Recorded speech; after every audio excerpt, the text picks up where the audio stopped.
Yes. Okay. The first thing that I would like to go over is how to keep your pads clean. The first thing you can do is buy some Notorious. They sell it online. It has all natural stuff, like mint. What else is in here? Anyway, it's good for after practice. When we start to get into dangerous territory, you need to clean them. It's talking about filling your bathtub with a mixture of vinegar and water. It'll also help kill the bacteria.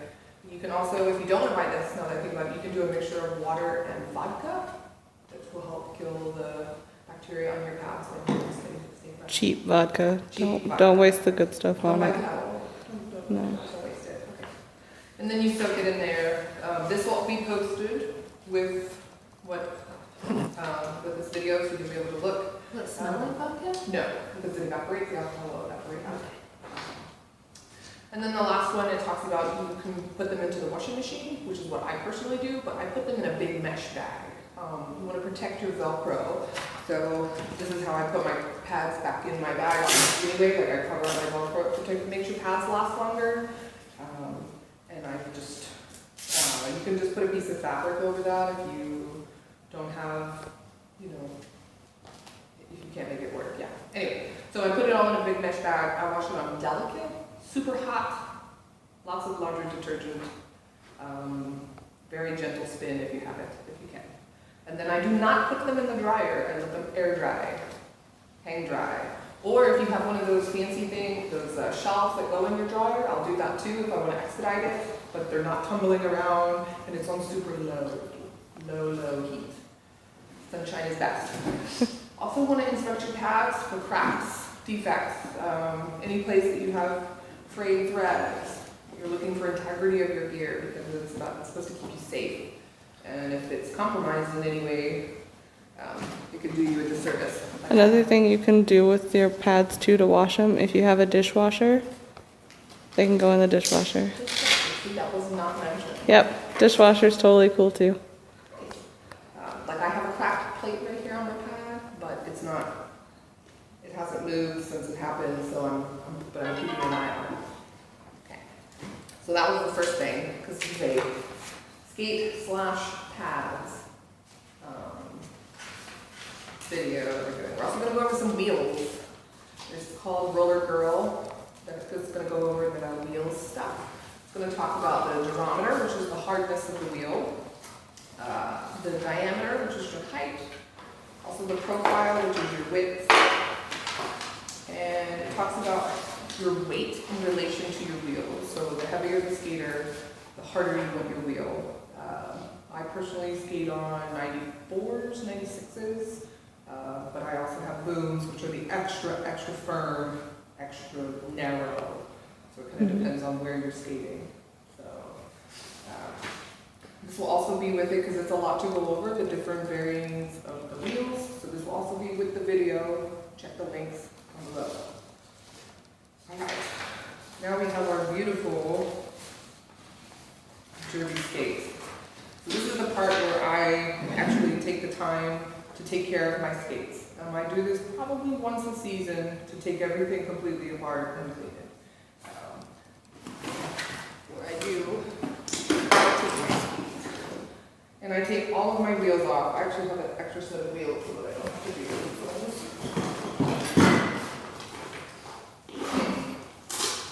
And what I have is I have a bearing puller. You can see how awesome those are. That's speed cream from the bar. Actually, I think this is Wild West. This is even worse. So I have a bearing puller. I highly recommend one of these bad boys because otherwise I can't get my stuff out. And even sometimes I can't get my stuff out. There. Okay. So what I'm going to do is I'm just going to do the one bearing and walk you through a little bit of what happens. So I have my bearing, and there's a plastic bit that I put that goes on the inside. Zoom in a little bit. It's hard to see. Okay. And what I'm going to do is I'm going to take my little small screwdriver, very gently. I'm going to take a flathead bit, and I'm going to very carefully pull that bit, pull it out. Sorry, a little awkward.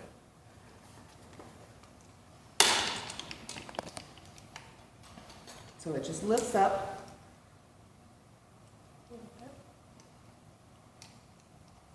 can break these, so please be careful. There we go.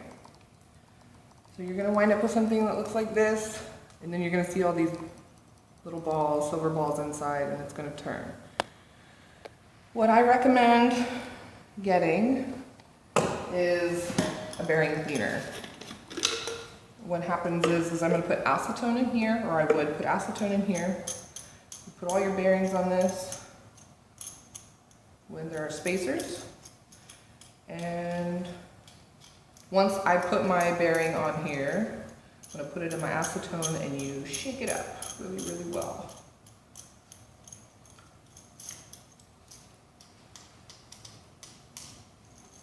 So for sake of what I'm doing, I'm just gonna do the one. I prefer to put the ball side up. I don't think there's actually a specific way to do it, but that's just my personal preference. If it's facing down and you shake hard enough, you could technically shake the balls out. Okay, So there you go. facing it up's best. Okay. So imagine that I have all of my bearings on here measly, and I'm going to secure this down at the bottom. I would put it in my bottle of acetone, and I would shake. And I would just shake for a few minutes. I wouldn't do it for too terribly long, but just enough. And I do it in all angles, like I do it sideways, up and down. And then what I do is once that's done, I'm going to pull it off.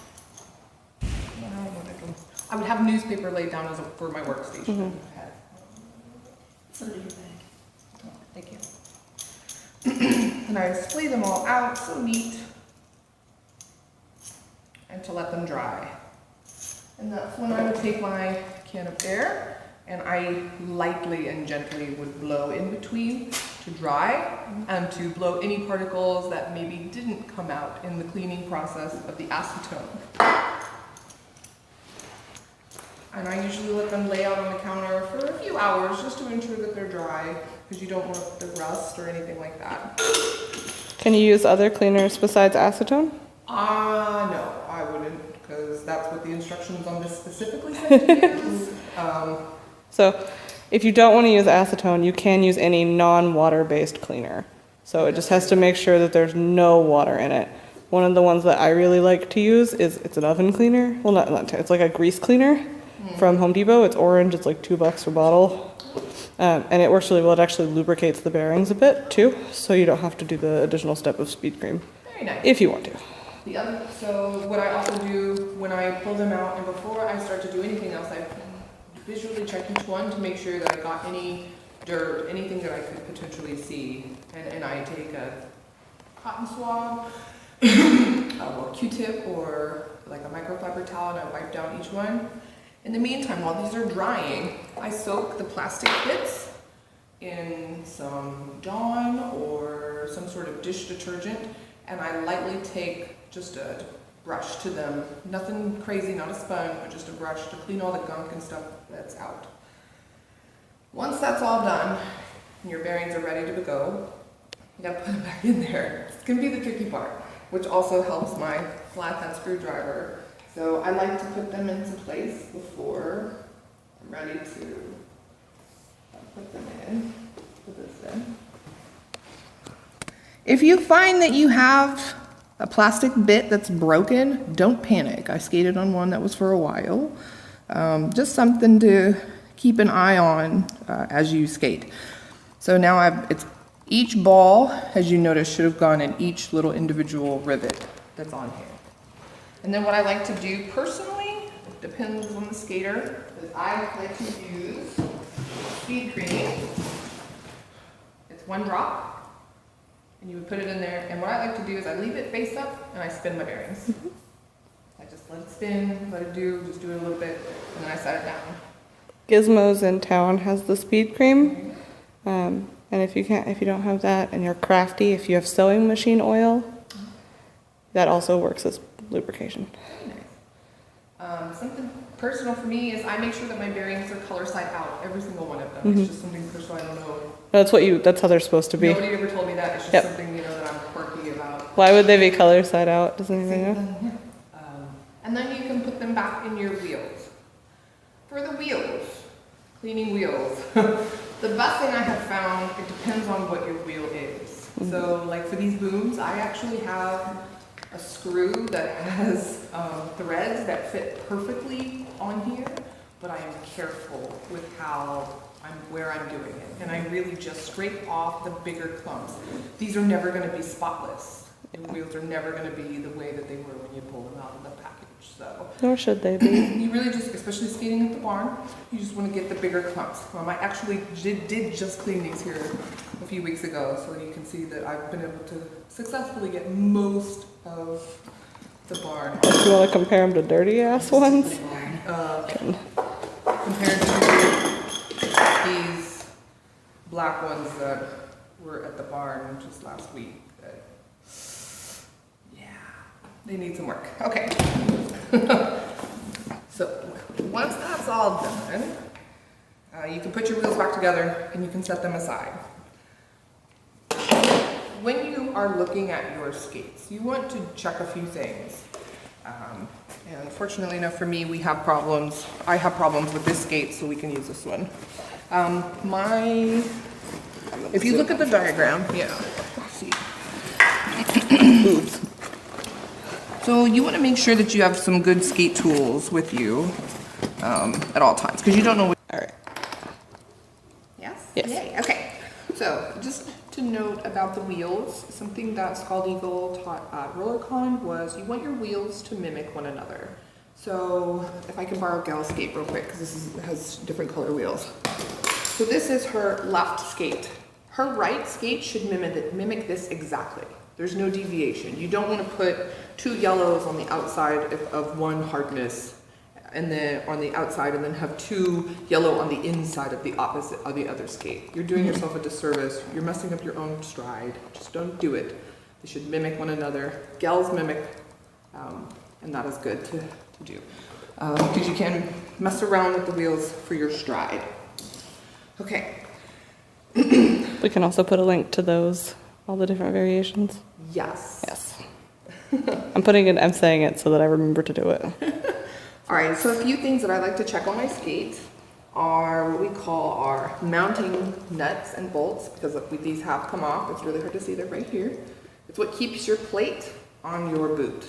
And we have had these come off at practice, and it is super scary, okay? I'm not saying take a wrench to it, but check them out. Make sure that they're there, make sure that they're sturdy and on. I had the inside ones on both skates come off once. See, and that's bad. Yeah. One of the guys skating with us, his boot came off, the whole thing, just while we were practicing. Not Yeah. pretty. I bet That's that is- impressive.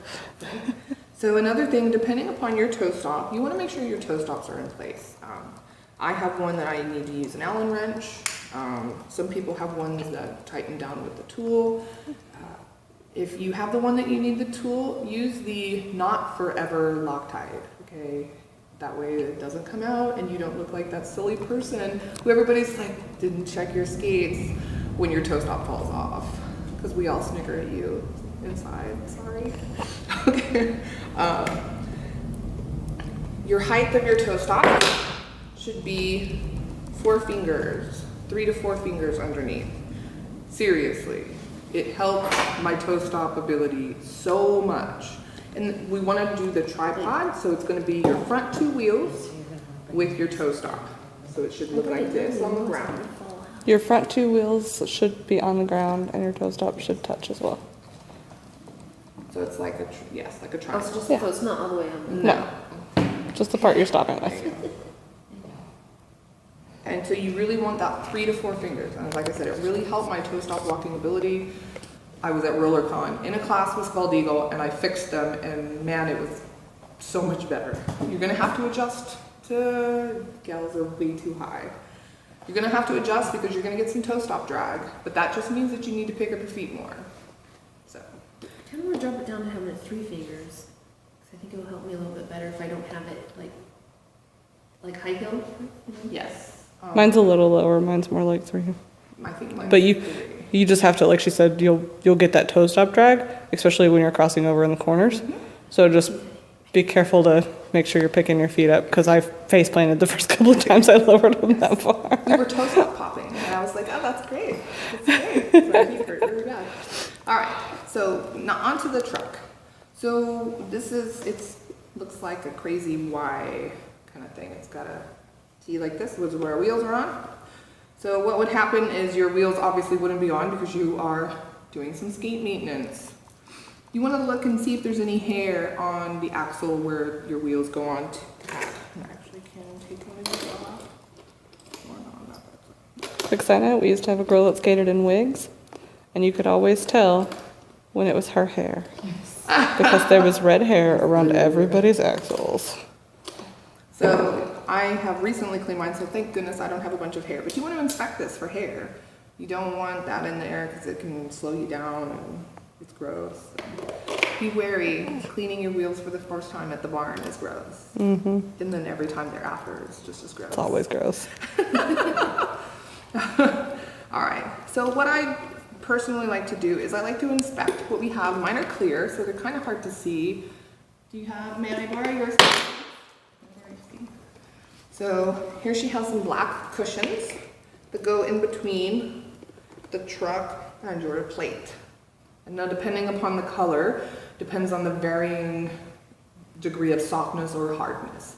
I honestly don't know the difference in the colors. It's something that I've never been curious to look up. So if you look it up, the softer that they are, the more maneuverability you'll have, the more wiggle room, and the more your trucks are going to play side to side. And then the harder ones, the less your trucks will play side to side. However, word of advice is to go as soft as you can handle. So you don't want, nobody wants hard wheels. We're not figure skaters. Yeah, makes sense. Mine came with the clear ones, Those are mediums. and that was what I was preferred by Vito at Fast Girl. If anybody knows Vito down at Fast Girl, that's what he recommended, and so that's what I've stuck with and found that it works. Mm-hmm. Thank you. And I use a combination medium and soft. Yeah. Okay. I highly recommend that you give different ones a try. If you've had a plate for a while, don't hesitate to try something different. Your plate came with a couple of different cushions anyway.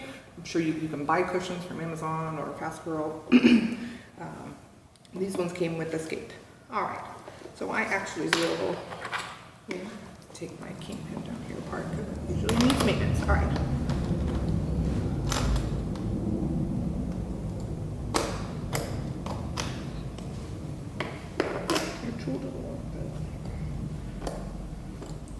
So what I'm going to show you is what's called the kingpin. This is kind of important because unfortunately mine, there we go. Kingpin. I'm gonna do mine anyway because it gets loose. But this way people can see. So this is what we're gonna be looking at. That is what a Bont kingpin looks like. And what this is this is exactly what is holding my truck together. This part is in my boot. This part screws down into my boot. And then this is sticking up with everything else. Those can break. Which is why I was very... Your entire truck will fall off if it does, though. You will know. So what we have here is we have a cushion with a little washer. I have my complete truck that will come off. I have another cushion with another washer. And then I have my kingpin. And actually mine is pretty tight right now. Sometimes I've had this become loose. I thought it was my truck. I tightened them all the way down, and then I was wearing my cushions away. So I highly recommend that you check everything so that you know what's happening. Make sure that there's no debris. I mean, you could get anything in. There's a hole right here. That's also your pivot cup, There you go. that little white thing. If it breaks, you will also know. You will not, your skate will lock up. Fun. All right. So my kingpin, like I said, is pretty in good shape. You can just screw. This does screw off right here. This piece does screw, and I've had to use this tool actually to tighten it right back down. All right. So once you've completely inspected your skate, again, you can get a better visual of your nuts that keep your boot on.